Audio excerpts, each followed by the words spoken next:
What's up, everyone? What's happening? Can you guys hear me?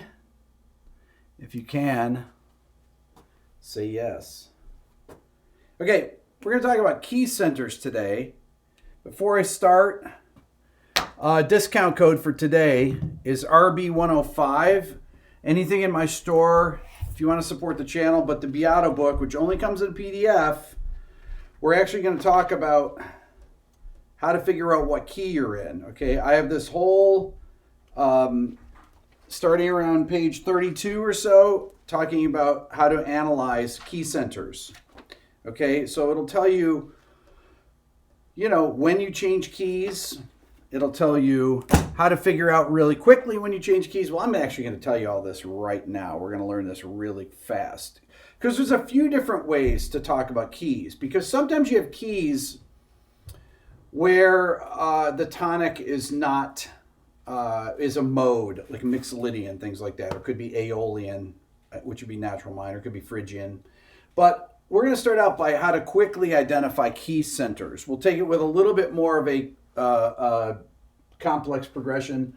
This is the chord progression to a tune calls all the things you are. This is to show you using seventh chords how to quickly do it. So any dominant seventh chord, like a G7 chord, only happens in the key of C. Every dominant chord, meaning C7, F7, G7, B flat 7, they only come from one key, and they're the 5 chord of that key.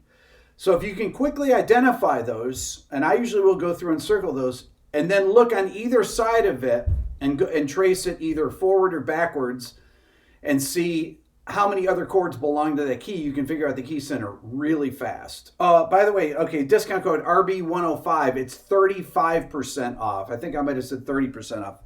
35% off. I never do 35% off sale. I actually did it one time on Friday last week for the Black Friday, and I thought I'd do it again today because some people missed out or actually had the Beato book and then they wanted the bundle, but I didn't do that, blah, blah, blah. Okay, so we're looking for these dominant chords. So we look for the seventh chord. So here's the first one right here, E7, E flat 7. I'm just going to go through. I see a G7 here. I'm scanning across B flat 7. I see that there. Scanning across D7. Scanning across E7. Scanning across D7. Okay, I've identified that quickly all the different dominant chords. Okay, so these chords are going to be the 5 chord in each of these keys. In E flat, this E flat 7 is the 5 chord in the key of A flat major. Okay, so I'm going to look on each side of it, the bar before and the bar after it, and see if it makes sense that it's in A flat. Well, here is an A flat major 7. That's the 1 chord. Okay, so I know I'm in A flat major there. How about before this? Yes, this is the 2 chord. Well, what about this chord? F minor 7. Does that belong to A flat? It does. It's the 6 chord. Okay, so I'm going to put up minor 6, then 2, then 5, 1.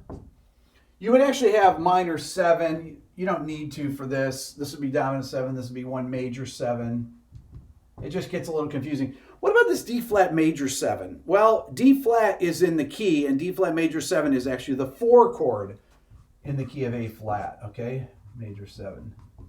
Okay, so I go like this, and I just write the key center like this, A flat, and I usually will put a circle around it. So I know I start in A flat major. 6, 2, 5, 1, 4, okay? I've identified this chord here as being from a different key, all right? So I already know that we've changed keys. But where did we change keys? This chord is only found in C major, G7. It's the dominant chord. You'll find that on my book, page 32. It goes through all this stuff, okay? G7 is the 5 chord in C. Well, what about the chord after it? The chord after it is C major 7. That's the 1 chord. How about the chord before? Yes, that chord's also from C. That's the 2 chord, D minor 7. So you have 2, 5, 1 in the key of C major. So I circle it like that. So now I've modulated from the key of A flat to the key of C major. Okay, follow it along. Well, the next chord is here, B flat 7. Well, that's definitely not from C major.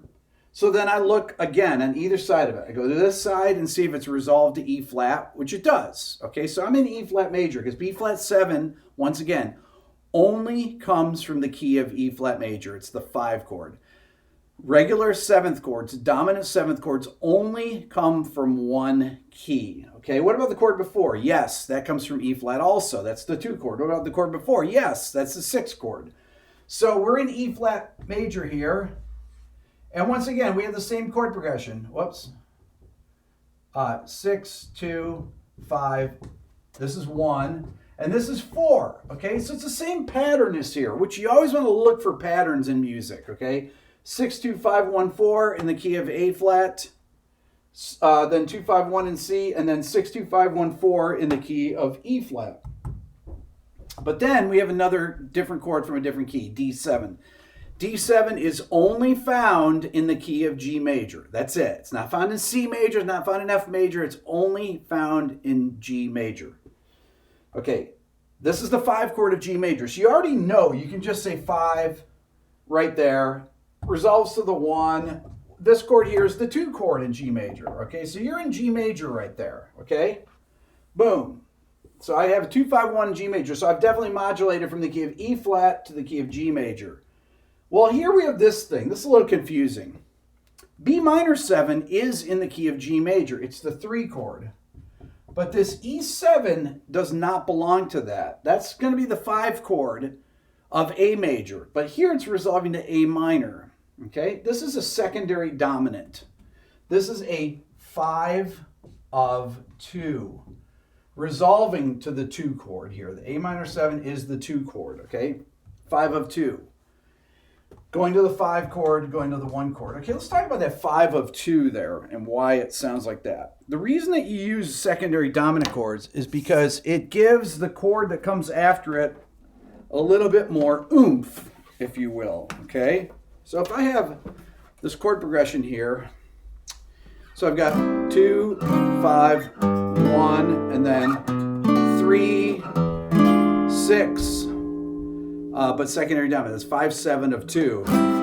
If I went to the regular 6 chord, I go 3 chord to the 6 chord to the 2 chord. Doesn't quite have the pull. The reason is because this E minor 7 has the note G in it, whereas the E7 has this G sharp that wants to resolve up to the root, the tonic of A minor. So that's the secondary dominant chord, and it's just to give it more harmonic motion. Okay, all right. So some of you are saying, well, that's jazz. Like, I don't want to. What if I'm playing a rock tune or something? What if I'm trying to come up with harmony parts on an EDM song or something, right? Well, all theory, it doesn't matter what the style of music is, all theory is the same. Whether it's classical music, jazz, rock, hip-hop, it doesn't matter. Music theory is always the same. Sometimes the notation changes. I use different things, like I use terms like Lydian triads and Phrygian triads, which a Phrygian triad would be 1, flat 2, 5. Lydian would be 1, sharp 4, 5. You'll find this stuff in my ear training course too, by the way. I forgot to mention, those of you that want to improve your ears so you can hear these chord progressions, you should check out my ear training program. Go to beatoeartraining.com. We just released it about 2 weeks ago. The first half of the course is out, the first 10 chapters. There's over 100 modules. And if you want to develop a great ear, not a good ear, this is going to make you have a great ear if you practice it. It's not just a program. It's not some app that you buy at the app store. This is a web-based video course with an app that goes with it, with a web-based app. Okay, so there's videos on just about every chapter to tell you how to hear certain things. And one of the chapters may be how to you have to differentiate between a Lydian triad and a Phrygian triad. Well, I go through and I explain with a Lydian triad, you hear a half step between the 4th and the 5th, so 1 sharp 4 5, and Phrygian is between the root and the flat 2. Okay, and I will demonstrate that and show you how to hear these things. I have all these different exercises that I do in the video portion. Okay, so if you're in, let's say you take a song like,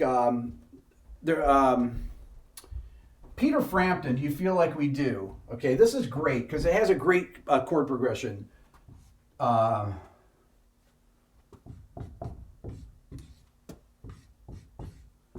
I like about this is during the solo part, right? And during the chorus, okay? It's a very simple chord progression, but those of you that don't know this, you should check it out. It's from one of the biggest live records of time. To you, you feel like I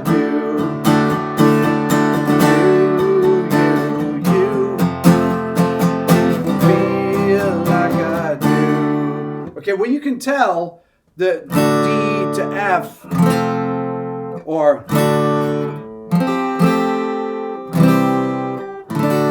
you can hear that there's actually a modulation that happens because this D major chord to F, I'm using F and F9, this F is in the chord. So you have that in the first chord, D, but then on the F chord you have this. So you've actually changed keys, okay? But what key are you in? Well, you're really in D because there's a thing where the harmonic rhythm, meaning the rate of chord change, and the natural place where a chord progression falls. Every chord progression has a certain, when you say key center, that means a natural resting place, okay? And the natural resting place here is D. Why? Because the progression starts with D and it ends with D, okay? But right here, this F chord does not have an F sharp in it, obviously, because it's F major. But the D major chord, I'll write the notes out in the chord. D major chord has the notes D, F sharp, A. And when you get my book, you'll be able to look this up. D, F sharp, A. Those are the three notes that make up a D major chord. F major chord has F, A, C. C major has C, E, G. And then D major has D, F sharp, A again, okay? So as you can see, this note, you lose that sharp when you go from a D chord to an F chord. This isn't complex music either, right? But you've modulated. Okay, so next thing you have to ask yourself, well, are these two chords related? Okay? And then you say, are these two chords related? Because before you make any decisions, you have to look at relationships. We know that something has happened here in the key. But does this chord relate to here, or does this chord relate to here? Okay, this is where the trickiness comes in. This is where the fun is, and this is where using your ear will tell you. Okay, if I analyze the C relating to the D, this D chord would be the 5 chord in the key of G. So this would be a 4-5 in the key of G. Does that make sense? Key of G. You have your 1 chord, G, C, D. So 1, 4, 5. Okay? But in the key of F, we have F is the 1 chord, B flat major is the 4 chord, C major is the 5 chord. Okay? So C and F are both in the same key. So then you have to decide, is this part of this key or is this part of this key? This is where the trickiness comes in. This is where you got to actually use your ear. Discount code for the Beato book and anything in my store. You want to support my channel, that's how you do it. RB105. 35% off. I did it one time last year, meaning last week. That's the only time I did 35% off, and I'm doing it today, but I'm not going to do it again. So if I play this, could be that scale, D major.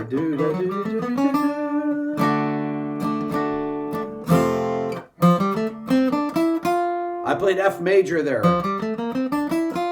So I did D Mixolydian there. Either scale would work on that, but when you get to here, you have to use F major and then C Mixolydian would be the one there. So that one is definitely not. it's definitely not in G major, this chord. This chord is definitely in F major. When Peter Frampton solos,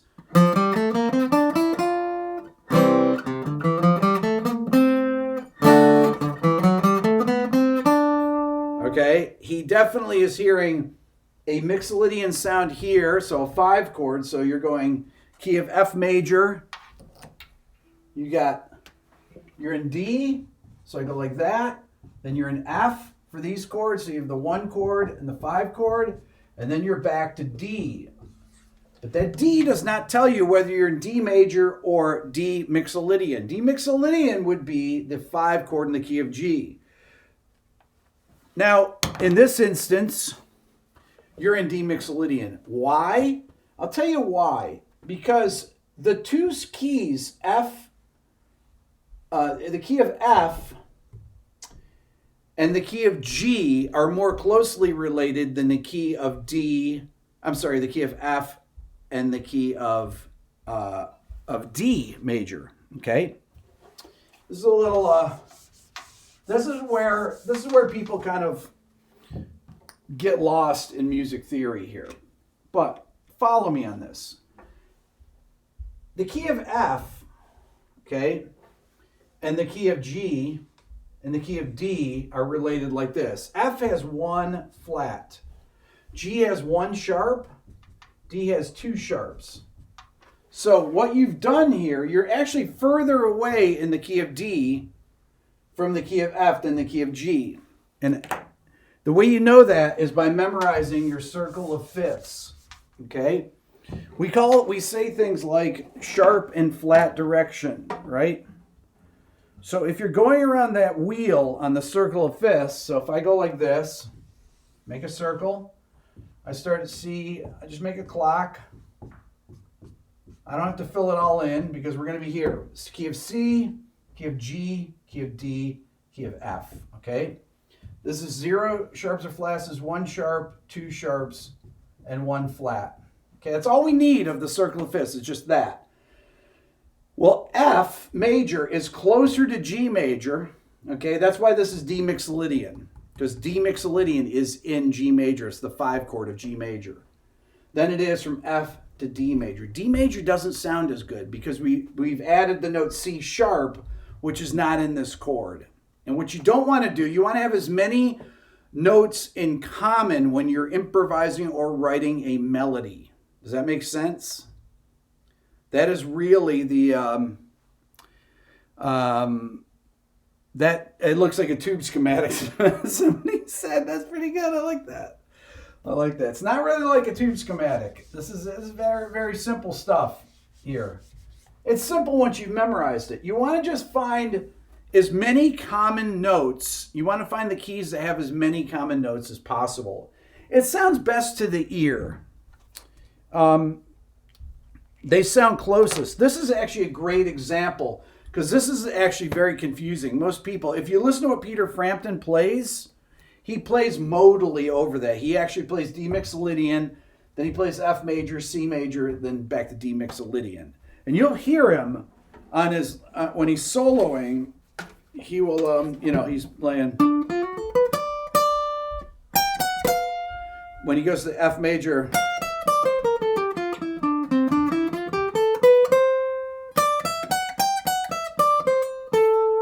you can hear that thing. I went to C. All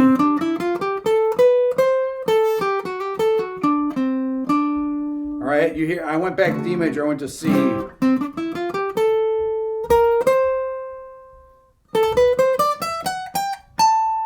Okay, you want to hear that F major on that.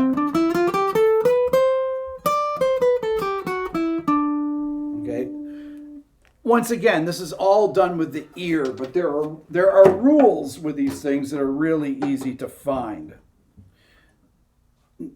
Another thing, this is another very common example.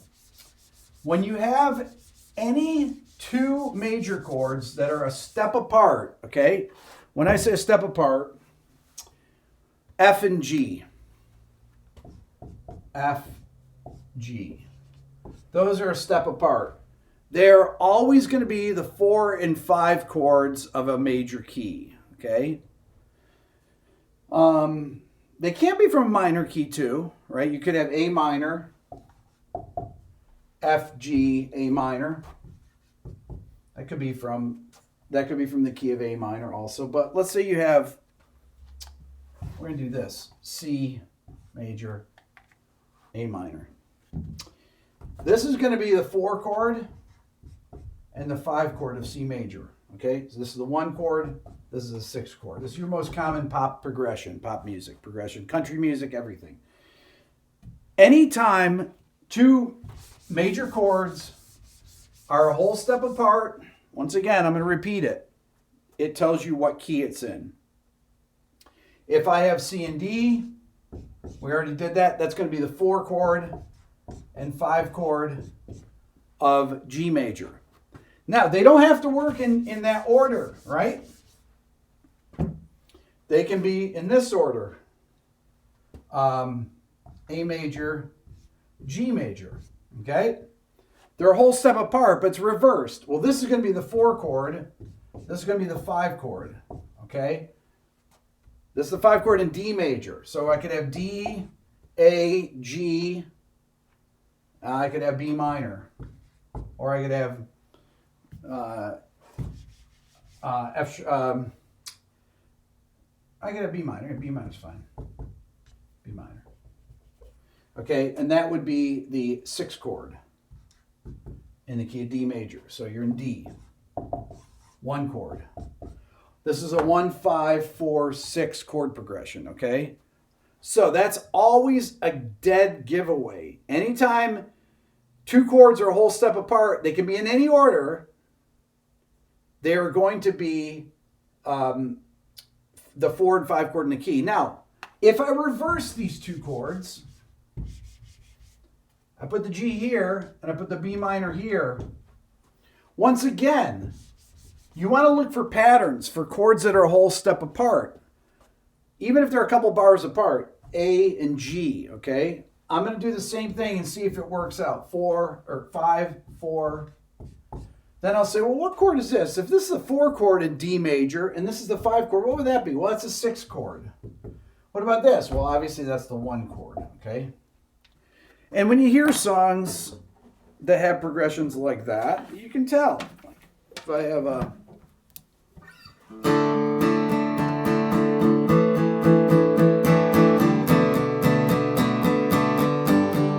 With or without you, with or without you. That's all in the key of D major, right? 1, 5, 6, 4. Okay? Always look for major chords that are a step apart either way. Doesn't matter what order they come in. They could come in, you could have this progression.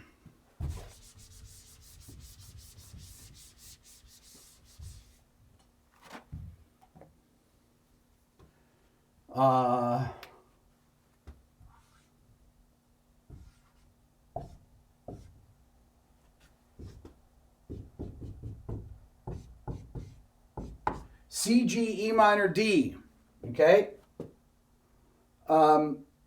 We have C and D are on the outer edges of this chord progression, okay?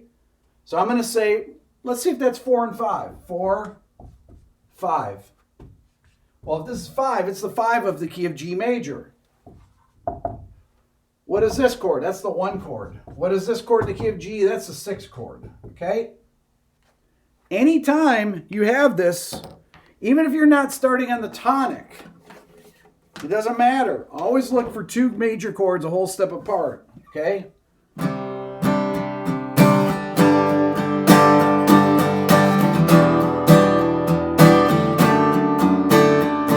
Or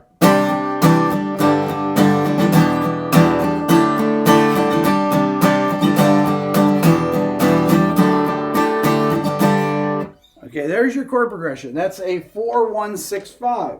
Okay? So I looked for those chords that are a whole step away.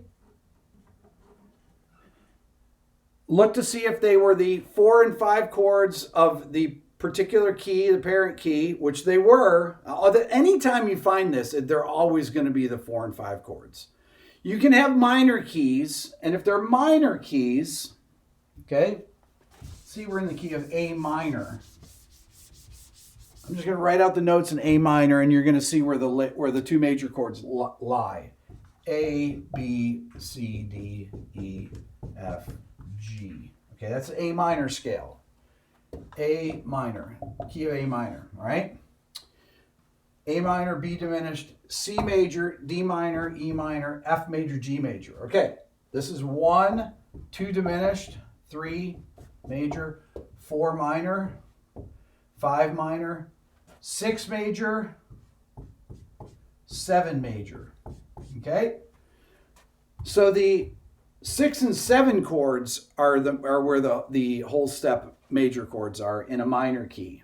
They're on the 6th degree and the 7th degree. It's really the flat 6th degree, okay? Because a minor scale is 1, 2, flat 3, 4, 5, flat 6, flat 7, okay? This is your A natural minor, or Aeolian, same scale.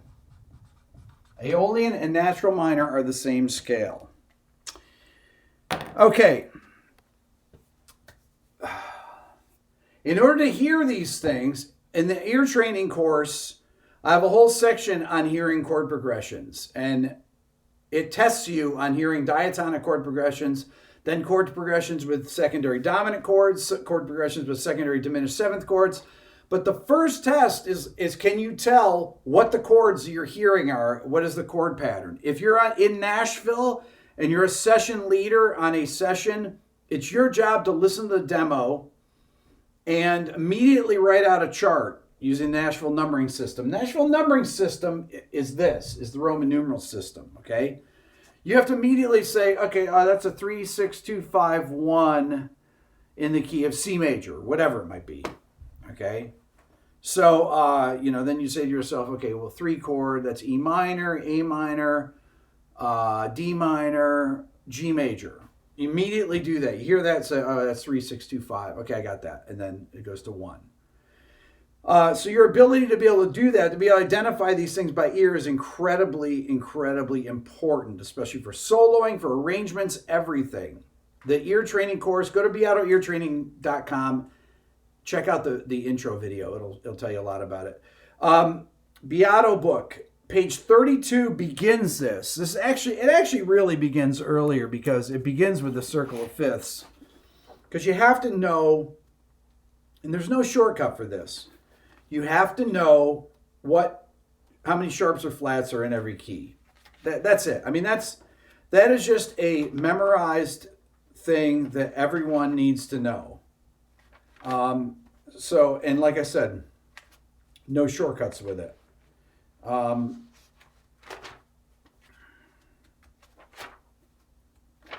But the chord progressions start. It really starts on page 29, 28 in my book. It's only a PDF. Doesn't come like this. I had it printed. HK, what's up?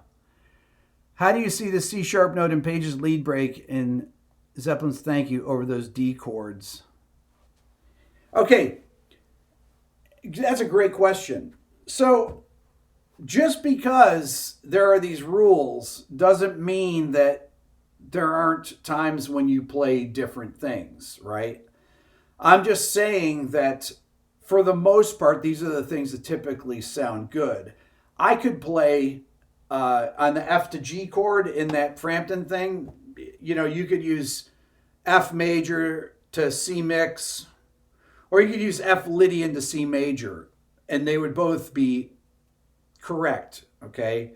They would just sound different to the ear. It's always like whatever has the most notes in common. The keys that have the most notes in common are the ones that actually typically sound the best. And these are the ones that people play or use in melodies more than anything. Not as much in solos. Solos you can get away with a lot more.